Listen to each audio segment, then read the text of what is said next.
السلام عليكم ورحمة الله وبركاته. Babaru fafayuma nabiitere ndilille dhiiroo duwwaan isaniin jedhu waan garii beekta ofirra ceeruu malle onana namii biyyi dur bu'ee waan cuftaa'ee abboo waraanallee dur buuse adoo ulee taate adoo lubbuu taate dur kaa ijoollee kaa'imaa dhiirawwallee ta dubraallee hidhaan hidhattee jaarroleetiin nu gadhiisa jettee buute.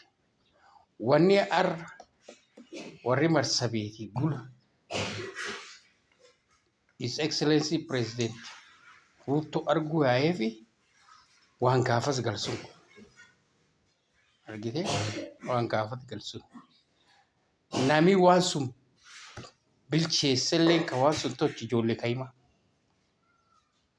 Ijoollee kaa'imaallee dhuguma nuumma jaarrolee kana dhale ammoo ijoollee kaa'imaa uwwa dhiirallee dhalaa hormaallee argite ammoo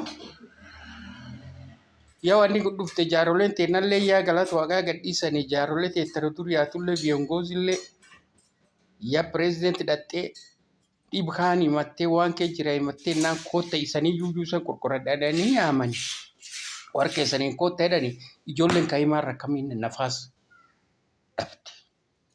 Buubuu jirtam nafaasun dhuubatan jettee buubuu jirti kabisa. Duuma arra namni fulasu yaa'u waan hin ceerre beekta borokka waan wayaayyuu labbuuse fulaan itti qoratanu fulaa akkasii qare kabu waan akkasii kanatti baankan argitee duuma namni gaafas diid kana dhubbifa ka jaarrolee qaqqabantanaa jedhee ka wanni kun cufti guldhufte irratti mataan dhoofame ijoolleen madooftee ka gariyatta lubbulle du ilmaan kaa'imaa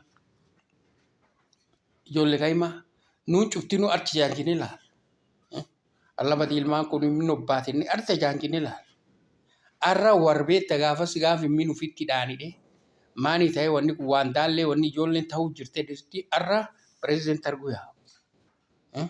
Nam gari haqiqee kaaniin waan ceeratiyyuu ani ijoolleen itti garaachaan bultu ani nabboo akkama jira itti na dara fulatan wanni itti daraniifu beessi argata waan nyaata fidhatanaaf itti dara. Abboo ani bittaa womuun qabu an bitta hiyyeessa atanaaf itti si daran baadhi ilmaan kaa'imaa taanu. Nami waan laftanaa dubbatan mataa qabu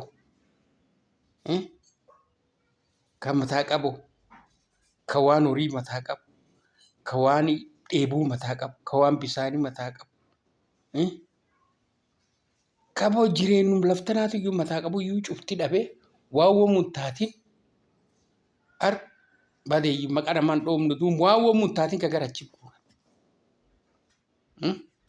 Ijoolleen kaa'imaa taa laafte yaa fula sun hanqifte argite sila itti fufaa dhaaman warri garkasa yaammatanii achiin keessa namnu watti dhaaman nuunu takka umuyyuu hin guunne hojjabeetta fuluun borokkaa fuluun war siyaasaa faan deemee waan nyaatan argata malee waan akkasiif wanni sayyaata. Jaarroleellee ta ma'anaa ta gosaan deemtu ta bogaaddis qarayyuu gosaa harka qabdu tokkolleen hin yaadu. Tokkolleen hin yaadu. Abbootiin gaafas laftana buutee waan cuftaate tokkolleen hin yaafte argite wanni isan taatan kun daba